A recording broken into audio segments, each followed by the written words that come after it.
የትምህርት ቤቶቻችን ደረጃው ስንወስድ ብዙ ትምህርት ቤቶች ከደረጃ በታች በተለይ ከተማውን ባህር ዳር ከተማን የማይመጥኑ ለበርካታ ዓመታት አገልግሎት የሰጡ መማሪያ ክፍሎች ናቸው ያሉ። እነዚህ የመማሪያ ክፍሎችን በአንዴ ማስተካከል አይቻልም፣ ወይም ደግሞ በመንግስት ብቻ ማስተካከል አይቻልም። ስለዚህ ባህር ዳር ከተማ ላይ የተጀመሩ በባለፈው ዓመትም በዚህ ዓመትም በጣም በርካታ መማሪያ ክፍሎች እየተሰሩ ነው። በአርፎ በባለፈው ዓመት 2 የቅድመ አንደኛ ደረጃ ትምህርት ቤቶችን ለመገንባት ጥረት ተደርጓል። በዚህ ዓመት አንድ በሌሎች ልክ በትምህርት ተቋም ብቻ ሳይሆን አሁን ጤና ቢሮ እየሰራው ያለ አሁን ግብርና ተቋም ላይ እየተሰራው ያለ እና በረጅ ድርጅቶችም እየተሰራው ያለ የትምህርት ቤቶች ደረጃ ለማሻሻል ከዓመት ዓመት ብዙ ለውጦች አሉ። ምክንያቱም መማሪያ ክፍሎች ህፃናት የተሻለ ደረጃውን የጠበቀ መማሪያ ክፍል ላይ ተቀምጠው መማር አለባቸው። ምክንያቱም የትምህርት ጥራት የሚረጋገጠው የተሻለ መማሪያ ክፍል የተሻለ ምቹ የሆነ ትምህርት ቤት ሲኖር ነውና ያን ታሳቢ ያደረገ ስራዎች እየተሰሩ ነው። ባህር ዳር ከተማ አሁን በጣም በርካታ መማሪያ ክፍሎች እንደገና በአዲስ እየቀየረ ነው። አሁን ዶና በር ያየን ነው፣ በጣም ጥሩ ነው። አሁንም እዚህ እውቀት ፋና እያየን ያለ ጥሩ ነው። በርካታ ትምህርት ቤቶች በዚህ አግባብ ነባሮችን ቀይሮ ወደ አዲስ በመተካት እየተሰራ ነው። ይህ እንዳለው ሆኖ በተለይ በጣም ትኩረት ሰጠን እንደ ክልልም እየሰራ ነው ያለ ቅድመ አንደኛ ደረጃ ትምህርት ቤቶችን ነው። የቅድመ አንደኛ ደረጃ ትምህርት ቤቶች ከዚህ በፊት ከዛሬ 3-4 ዓመት በፊት የነበረው ከአንደኛ ደረጃ ትምህርት ቤቶች ጋር ተደርቦ ነበር መማር ማስተማር የሚቀጥል።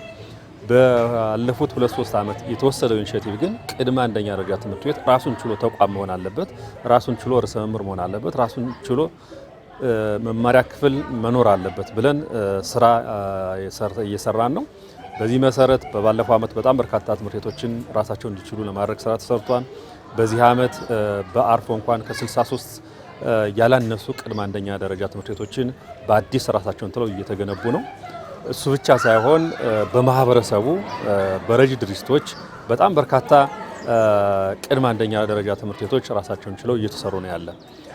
ይህንን ኢኒሼቲቭ የፌዴራል ትምህርት ሚኒስቴርም ወስዶ በዚህ ዓመት በሀገር ደረጃ ኢኒሼቲቭ ተወስዶት እየተሰራ ነው። በእኛ ክልል ደረጃ እንኳን ወስደን ብንወስድ በፌዴራል ከ1.4 ቢሊዮን ያላነሰ በጀት በመመደብ 154 ቅድመ አንደኛ ደረጃ ትምህርት ቤቶች በአዲስ ይሰራሉ።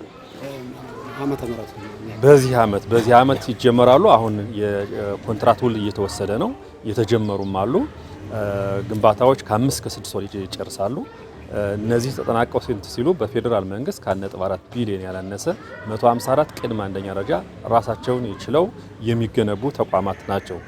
እሱ ብቻ ሳይሆን በዚህ ትይዩ ክልሉ በማቺንግ ፈንድ 154 ሌላ 154 በወረዳ በጀት በተለያዩ እንትኖች ግንባታቸውን እና ውል ተወስዶ እየተሰራ ነው። እስካሁን እንኳን ከ154ቱ በወረዳ ደረጃ የሚገነቡት በማቺንግ ፈንዱ ከ125 በላይ ውል ተወስዷል። ከ50 በላይ ስራ ተጀምሯል። ስለዚህ ይህን ሁለቱን ስንደምረው ወደ 308 ቅድመ አንደኛ ደረጃ ትምህርት ቤቶች በቀጣይ 5-6 ወር ተሰርተው ተጠናቀው ለመማር ማስተማር ክፍት ይሆናሉ ማለት ነው እና ይህ ኢኒሼቲቭ በትኩረት ተወስዶ እየተሰራ ነው፣ በክልሉ መንግስትም በፌዴራል መንግስትም ማለት ነው። ይህ በመንግስት ብቻ የሚሰራ ነው። በረጅ ድርጅቶች በማህበረሰቡ የሚሰራው ደግሞ በጣም በርካታ አለ። በየወረዳው በየአካባቢው እየተሰራ ነው። ስለዚህ የትምህርት ቤቶች ችግር እንፍታ ካልነ መንግስትም ህብረተሰቡም ረጅ ድርጅቶችም እና አጠቃላይ ማህበረሰቡ በዚህ ጉዳይ ላይ ርብርብ ማድረግ ከተቻለ ትምህርት ቤቶችን ገጽታ እንቀይራለን፣ ደረጃቸውን እናሻሽላለን።